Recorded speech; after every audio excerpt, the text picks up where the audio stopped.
You love playing SoloRPGs, but after a couple of sessions, the motivation's gone. So you abandon the campaign, maybe start a new story, and the cycle repeats. And unless you figure out why this keeps happening, every game you start risks fizzling out the same way. In this video, I will show you 5 fixes for the most common reasons solo games lose steam, so you can keep the momentum, finish your stories, and finally enjoy long-running campaigns. Welcome to I Roll Alone. My name is Daniel, and the first thing we need to talk about is something that troubles a lot of people getting into solo RPGs. Journaling is one of those things that just seem overwhelming, unless you know how to approach it. How much detail should I go into? Is bullet points enough? Am I doing this right? What ends up happening is that the writing becomes this chore where you're spending more time journaling than actually playing the game. So here are 2 quick fixes that can help. First, try using an app like Whisper to just record your sessions instead of writing. You actually speak way faster than you write, so you can capture way more in way less time. Second, if you prefer to stay analog, just focus on the 5 W's. Who, what, where, when, why. Set the basic scene, then play. Roll your dice, note down a few oracle results if you want, but keep it simple. Who? Thorin the Dwarf. What? Exploring ruins. Where? An ancient temple. When? Sunset. Why? Looking for a lost artifact. Done. Now you can actually play. Now, there are a ton of ways to journal, but that's really outside the scope of this video. But if you are one of those people that get stressed out about journaling, try to keep it simple so you can focus on the part that actually excites you. But here's the thing. Even with simple journaling, most people still hit this wall where they sit down for a session and think, now what? And there's actually a very simple solution to fix this.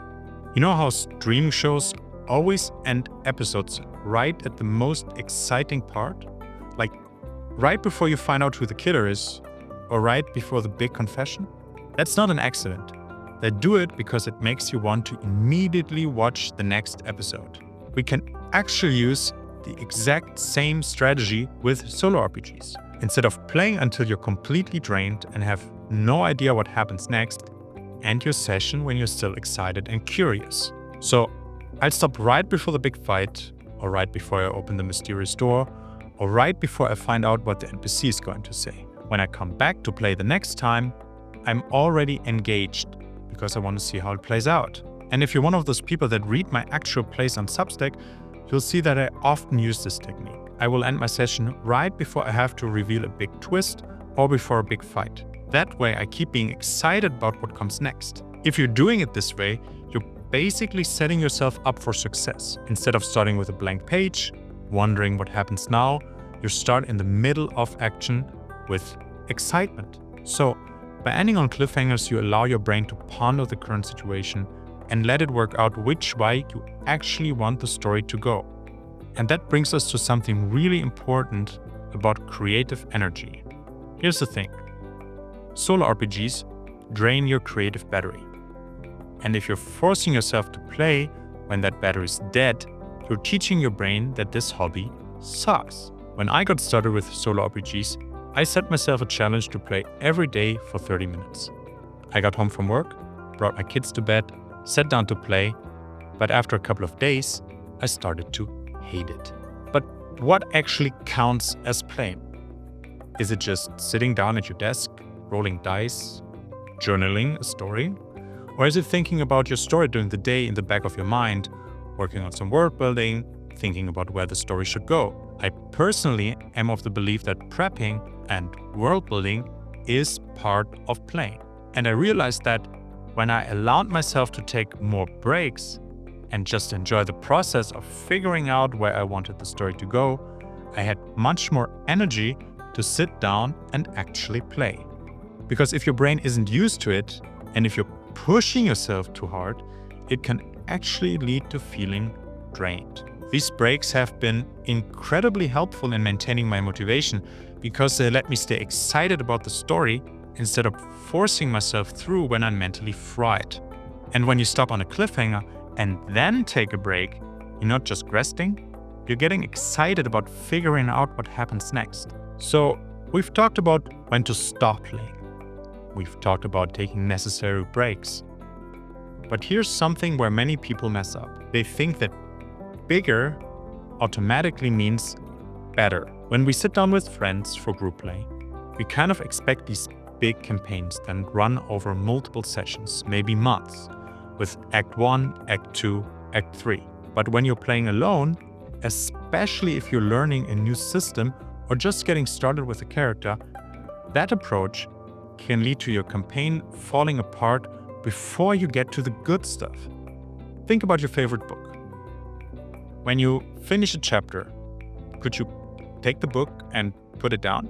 Probably not, because each chapter gave you something that made you want more. In a good book, each chapter has its own promise, progress, and payoff that keeps you hooked while working towards a bigger picture. In SoloRPGs, we can use a similar approach to build momentum and help us stay motivated. So here's what you could do instead. Start by playing really short, one-shot adventures.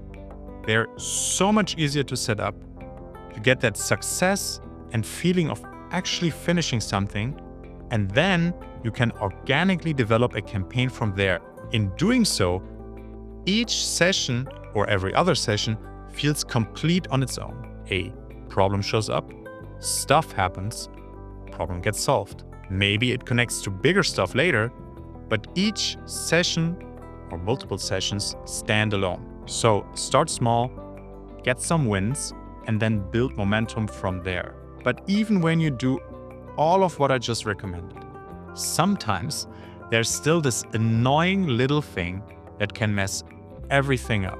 It's that voice in your head going, "This isn't good enough." You know the voice I'm talking about. My story doesn't make sense. My character's being dumb. I'm probably doing this wrong. This is stupid. And now you feel like you're failing at something that should actually be a very fun hobby. Worst case, you stop playing because it doesn't feel good enough. But I have a question for you. Who exactly are you trying to impress? Because SoloRPGs are just for you. Not for your friends, not for Reddit, not for some imaginary audience judging your story.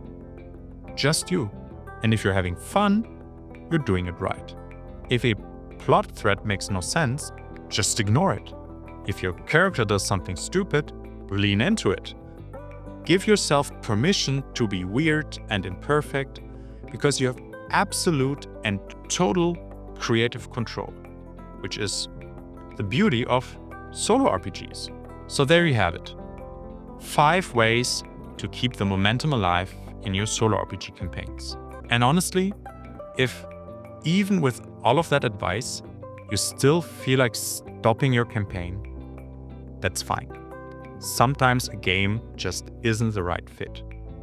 And if you want to learn about the different styles of SoloRPGs and make sure you do pick the right game, you can check out my video right here. Thanks for watching, and I'll see you next time.